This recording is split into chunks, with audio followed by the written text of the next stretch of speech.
so excited to be here, to be live with you guys, and to be sharing with you a 2-phase system to help you guys get back on track, get back to keto. And you're probably not going to hear this from anywhere else. So I'm going to share with you guys my strategy of getting back on track if I ever fall off track. And I know right now with the holidays behind us and all of that, so many of us have fallen off track, and that's okay. Like, I just want to tell you guys, like, move forward towards your goals and just let it be behind you. So with Christmas behind us and Thanksgiving behind us, New Year's is coming, and I know a lot of you guys are ready to like re-engage in your goals and get back and focused and all of that. If that's you, put it in the comments. I would love to hear about it. If you're ready to like recommit to your goals of keto and get this thing off to the next level. So I have a 2-phase system that I follow anytime I fall off track with a ketogenic lifestyle. And this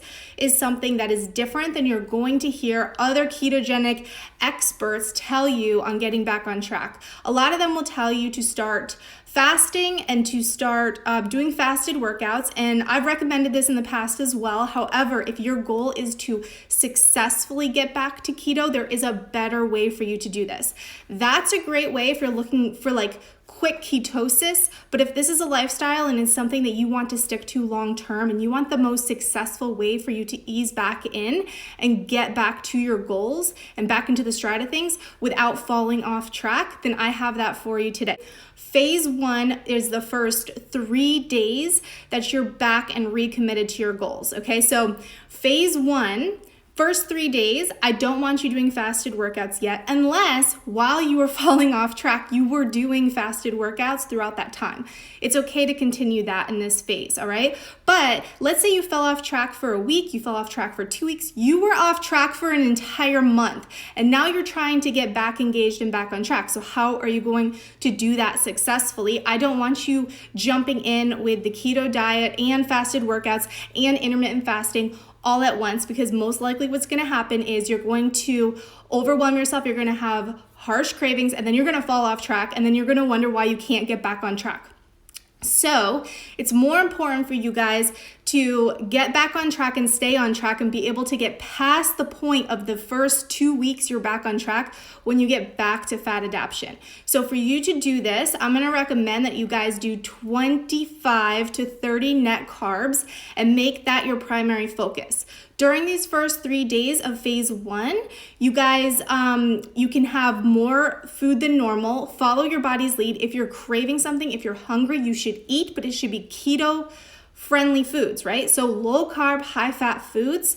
Don't worry about total calories. You can eat more calories if you need to. That's all right during this phase. So first 3 days, your primary goal is just to start shifting back nutritionally to what you were doing before. And so focus there first thing. So you're going to be eating more snacks. And also I want you guys staying away from artificial sweeteners like diet sodas, aspartame, that sort of thing. It's totally okay if you have natural sweeteners like erythritol and stevia. Those sweeteners are all right. But artificial sweeteners, you want to strip those out and just like get rid of those the first 3 days that you're in phase 1 of coming back on track to keto. Now, anyone can use this strategy if they are just getting into the ketogenic lifestyle, or if you have been keto a while and you're coming back to it after falling off. It's the same strategy in both situations. The one variable that's going to make it different for you versus someone brand new is that you might have metabolic flexibility, it's called, in that you might have been keto adapted, fat adapted, and then so it's going to be easier for you to get back on track. But what this means is you're going to be back into ketosis within 48 to 72 hours, whereas it might take a brand new person a week, okay, or 2 weeks to get there. So that's just one of the differences there, but it can be the exact same strategy for you. Over the holidays, I definitely fell off track, but it was more so, I didn't fall off track because I wasn't planning to fall off track. I planned to fall off track, and I was like, you know what, I'm just going to eat whatever, and it's fine. So any setback that comes from that is most likely water weight, bloat, and it could be a little bit of fat gain depending on how long you fell off track, because with the ketogenic lifestyle, you're actually going to put on fat weight faster than someone else because of the fat adaptation situation. And when your body is used to burning fat for fuel, it can also store fat easier, like if there's excess fat and there's excess sugar and carbs and all of that. So just be considerate of that. The longer you're off track, the more weight you may gain and the quicker it could pack on. But when you do get back on track, you can lose it really quick as well. And a lot of this initial quick loss is going to be water weight. So really super important that you get electrolytes, guys. Like you want to be replenishing those electrolytes as you're getting back on track, just like you want to be doing all throughout your ketogenic journey. I have my favorite ones that I use, the Mitoplex electrolytes. It's important to have one that has like really high quality electrolytes. After the first 3 days, you're in day 4, right? You're going into phase 2. Now, phase 2 is when I want you to consider what those keto experts are telling you to do to get into ketosis quickly. That's when it's going to be much easier for you to follow that sort of protocol because you're already got a lot of the glucose out of your system. So you have like a lot of those spikes that were like, you know, the hunger pains and spikes and all of that, the cravings that are trying to pull you back off track. By day 4, you should be beyond that. So now it'll be much easier to add in the intermittent fasting, the fasted workouts. So if you fell off track with your workouts along with falling off track with the lifestyle, then this is when you start adding in the workouts again to that. And so you're doing your fasted workouts, you're doing fasting, which can be intermittent fasting. This can be OMAD, which is 1 meal a day. You can be doing extended fasting, like a longer fast, a couple day fast, that sort of thing.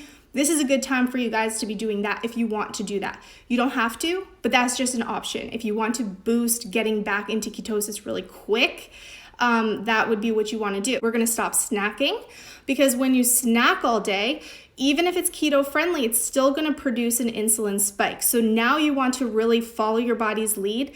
You're going to be less hungry. You're not going to want to eat as much, trust me.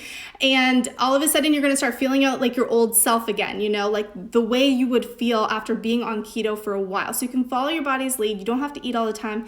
You can snack a lot less. Those are the 2 phases. So I do this if I ever fall off track, and I've never been unsuccessful getting back towards my goals, right? Like every time I followed this exact system, I've been able to get back into my stride of things. Now, I also use additional supplements for this as well. You guys have seen me talk about this before.